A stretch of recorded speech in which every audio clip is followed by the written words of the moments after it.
Hello and welcome back to another episode of The Workshop, featuring Duelyst. In the previous episode, we had a roller coaster of emotions, and I almost lost the game because I forgot that Hamon Bloodseekers hurt their own generals. Now, I do have enough money for a pack. Let's open it. It's not like I need extra packs because I have most of the collection, and the cards I don't have I can easily craft with dust because I have 15,000 of them. Let's see what we get. Oh, there's an epic. Oh, it's a Macintor War Beast. Why play you if I'm the War Beast? Anyway, let's go on with our Zoo Song High. It seems that our recent additions of Duelyst and Dagger Curry have been doing really well, but we'll see. Spiral Technique seems to be just really bad. Oh my goodness. Okay. We can Duelyst next turn. I guess Gorehorn. Without the inner focus, the Gorehorn's not that good. But then suddenly I draw inner focus. Game, work with me here. Kitty, I love you too, but I'm recording. I'm sorry, I have so many animals. Okay. So we just need an early gameplay. This guy, I honestly think this guy has a really weak Bloodborne spell. Because he just draws me cards. It's so good. So good for me. Is he just gonna double Young Sildar? That seems to be the case. I do feel like his play was a bit weak because he didn't block my way here. If he did that, I wouldn't be able to do what I'm about to do. So there's that.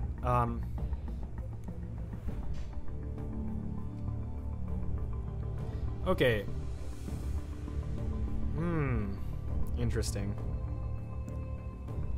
I guess we mulligan a Phoenix Fire for another 2-drop. That's not the kind of 2-drop that I wanted.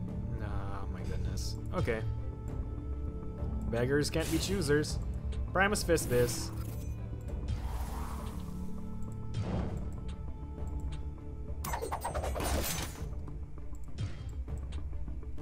Oh, you might think I misplayed there, but yeah, it's not a misplay. Okay, there we go. We're keeping this one alive instead of this one because this commands less presence of the board. So there's that, because center units always command more presence than units not in the center. Because, you know, they can move the entire board. If this was here, it can't move into this spot, which I know is a minuscule difference, but if you take every advantage you can get. If he equips an Iridium Scale, I will salute him, and I will promptly maybe concede.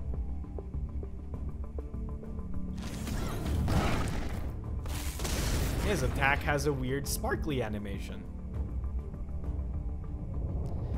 Veteran Sildar. Nope. He's running an aggro deck? Why am I not surprised?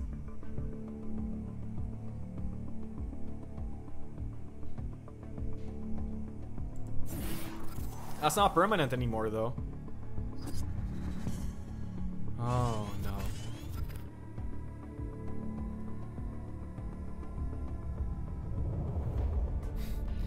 Okay, this is gonna seem pretty dumb. And you know what? It probably is. The play is to summon this here. No, that's not enough. Why aren't you 3 attack? Oh, nah. We can get a 5 out of it.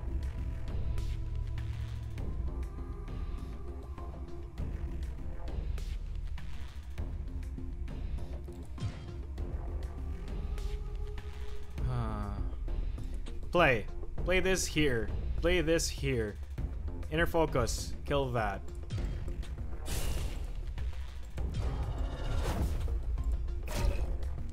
This play uses a lot of my resources, but next turn I will have enough cards because he's probably gonna use his hero power.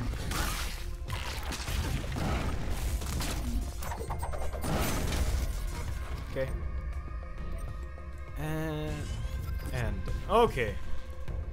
So here's the thing, he can't remove it with these 2 units because of the special text on this that after this minion attacks it gains +1/+1. Unless they change that, and I just made a really horrible play. And if they did change that, I'm so sorry. Thank you for giving me cards. Truthfully, it helps me more than it helps you. Excuse me? Nope, he just egg morphs it. Spend your entire turn egg morphing a card.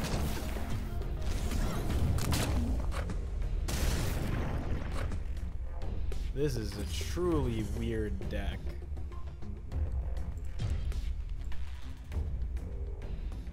What's the plan?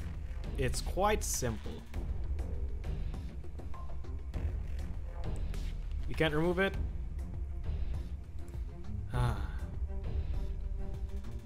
We can remove it, like, easily. Never mind. Summon the Maw over here. Removing that. Removing this. And we can finally start Arcane Hearting. Yes! Oops. Attack face. So the plan right now is to be aggro. This will turn into a frenzy unit eventually. Or a Macintor War Beast. A Macintor War Beast! I was just talking about you, man. It's not as devastating as it looks. Next turn, this into this. Sword of Megazord, I'm so sorry. Sure, I'm gonna have to go. Phoenix Fire. Into a Dillo Toss. Then I hit you in the face. See, now at this point, I'm just running out of cards, and his hero power basically reads, give your opponent a card. Right now, me drawing a card is more useful than him drawing a card. I have control of the board, he has to answer this. It's very unlikely that he has a second Macintor War Beast. I'm in the zone, man. Also, if he does have a Macintor War Beast, Twin Strike, and or White Widow. This is coming down to the wire, though. And I do hope he has no big unit to summon this turn. If he does, I'm sad. Really sad. But hey, what you gonna do? What you gonna do? So this Zoo deck, I think, is very interesting so far. Again, it's been really control-y, even if I've gone face with a lot of the cards, because a lot of my cards are fast answers that are also face damaging cards, because they don't discriminate between enemy generals and enemy minions. Is that a... it's a second Macintor.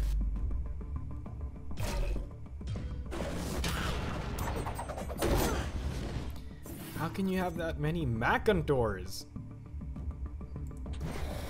He's just drawing me cards. It's beautiful. Oh. Well, now I don't even have to do the 50-50.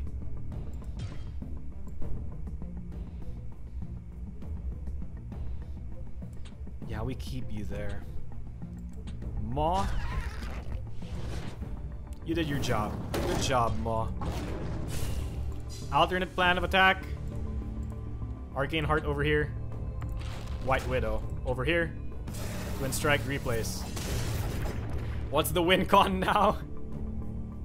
Wait. No, seriously, that's the win con. We wait. This will eventually kill him. And of course I can just, you know, if I find any buff cards, I will buff this and wreck him. So our problems are if he Plasma Storms, which nobody runs anymore, or Metamorphoses. Nope, he just F-Shrouds my Tombstone. Tombstone, pal! I swear if he has another Macintor War Beast. Nope, Blaze it. Wow, he's drawing me a lot of cards. Thank you. I think he's trying to run an aggro deck, which is very interesting because he's so slow.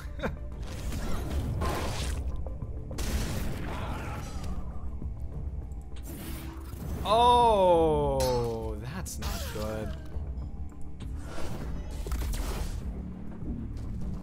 That's That's not good. Oh, why did he have to have the 1 damage?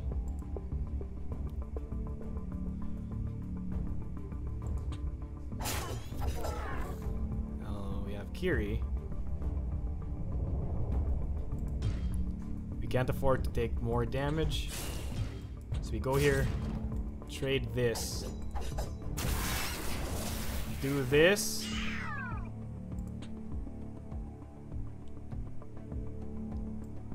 We're gonna distract you with the Kiri. And Arcana Heart over here. I have another Kiri in the deck, so it's fine. Please draw me more cards. I need to draw more cards. This Kiri threatens him with a lot of damage, so he's gonna have to remove it. And have some reach. This is so good. This hero power is so good. Lantern Fox? Is that damage? No. Bounded Life Force. Makes your stats 10-10.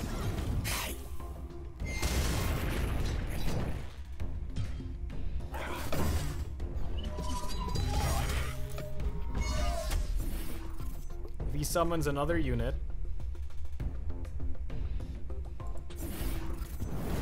it's gonna be this. Twin Strike, replace this. Hit face, I win.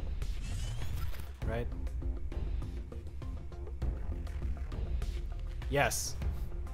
I win. GG. This will remove both of these units. When I replace, it will force that to hit his face. Oh, well, I didn't even need that. 1, 2, for the 9 damage, and it kills him. Oh, that was a really good game. So, what won me that game? Honestly, his Bloodborne spell won me that game. Without that Bloodborne spell, I wouldn't have been able to draw into any of my answers.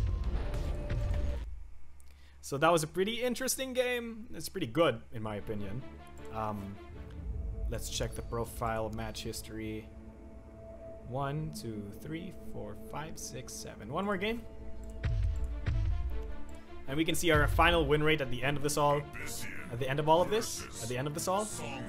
Whatever the idiom is, we're up against Lilith. We lose most of the time.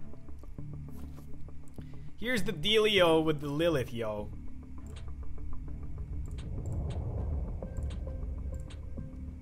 We keep our AoE plays. Yes. Oh, we're mulliganing one of those Kiris. Here's the dealio with Lilith. Huh? Huh? I should have kept that Twin Strike.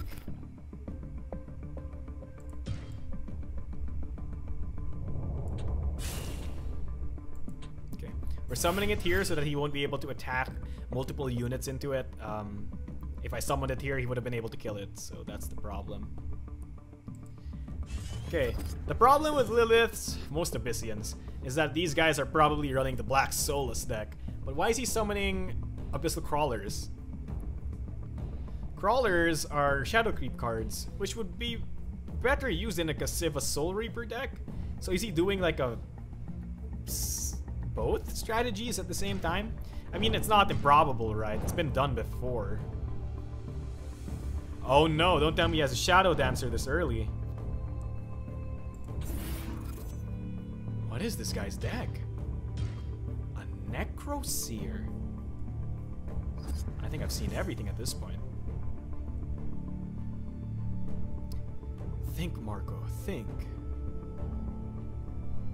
That's gonna take 5 mana. We don't have 5 mana. Actually, if we just do this, that'll trade into everything. Yeah. I think this is the good play. We go over there. I trade into this. I trade into his face, and then Lantern Fox here. Maw is not going to be important right now, because we have board control. And board control means removal, so... Dilotas. Next turn will be Dilotas plus hero power. Oh, he doesn't block it. Dilotas plus hero power? Nah. It's gonna have to be this.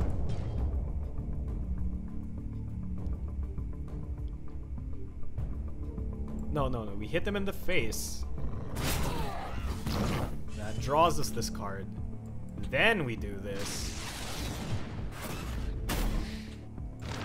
Then we start removing units. Now, you guys, in this game, I think it's starting to demonstrate how powerful Lantern Foxes can be. In many of our games before, people acknowledge how powerful a Lantern Fox is, and they've done everything in their power to remove and or silence it. Now that he hasn't silenced our Lantern Foxes, just see how much value we're getting out of them.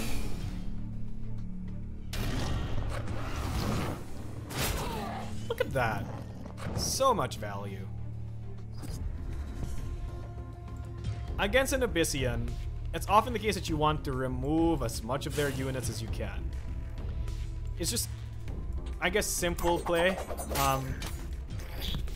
We want to deny them the most amount of synergies as possible, because Abyssian gets a lot of access to Death Watch synergies, and if they have any movable minions on the board, it will be devastating. Black Solus into hero power. No, not Black Solus into hero power. This wins me the game, right? Yes. That was a very good game, sir. I believe his deck was just a bit too slow for me. Man, I deal a lot of damage this turn. So, I think that his deck was just a bit too slow. Mostly because, yeah, he just, I don't know, he was just playing really, really slow. What won me the game, I think, was that one turn where he summoned a Shadow Watcher. What's the name of that 3-mana 2/2 that has Death Watch +1/+1? Abyssian. Let's check. Shadow Watcher, yeah. So that one turn where he summoned a Shadow Watcher and then used his Bloodborne spell was the reason I won. I think he was trying to do a 50-50 or something along the lines of that, of you hopefully summoning something to block my Wolf's path to the Shadow Watcher, I guess. But again, as you can see, at the end of the day, that didn't really matter, because all I did was hit him in the face and then Phoenix Fire his Shadow Watcher. So what really won me that game was the power of the Lantern Fox, quite frankly, which allowed me to not only deal a lot of damage to my opponent's face, but remove his minions as well. The moment he played that turn, and I just destroyed his board, and then I was able to summon a Dilotas next turn, so on and so forth. He just couldn't keep up anymore, because for as good as Abyssian is, it doesn't have a lot of comeback mechanics, I think, personally. So that's their problem. So at the end of the day, I think the additions of Dilotas and Dagorkiri were quite powerful. Yes, kitty? Yes, kitty? I'm so sorry about the cats and the animals. We have a lot of animals in the house. And that pretty much does it for this episode of the workshop. If you guys have any comments, questions, or suggestions, do put them in the comment section down below, and I will be sure to read and answer them as soon as I can. Without much else to say, thanks for watching, and good night.